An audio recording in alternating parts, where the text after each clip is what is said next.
Inom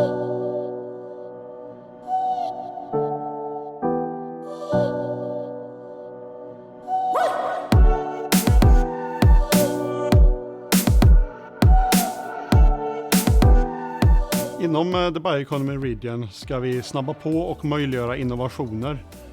Och det gör vi bland annat i testbäddar. Vi må klara den övergången till en cirkulär ekonomi och då må vi vara flinkare till att ta i bruk nettopp fiberbaserat materialer i större grad.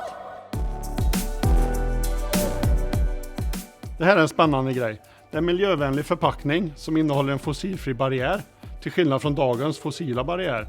Och det är ett samarbete mellan 8 aktörer i en testbädd, UMV.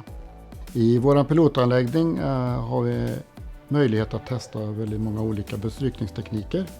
Vi har också möjlighet att hjälpa kunder med att utveckla produkter. Ja, för i en testbädd så har man då möjligheter att göra de här ändringarna utan att det kostar bortfall av vanlig produktion. Så att vi har haft möjligheter att laborera med olika inställningar och för att hitta bästa möjliga resultat. På bägge sidor av landegränsen här så är det ju mycket kompetens innanför fiberbaserat material. Och sånt sätt så ser vi för oss att vi kan häva kompetensnivået på tvärs av landegränserna och sånt sätt få en större effekt. Vi vill såklart att fler företag ska använda testbäddarna som finns i området. Och detta för att snabba på och möjliggöra innovationer. Och det är när alla sitter och berättar saker om man gemensamt jobbar mot framtidens förpackningar.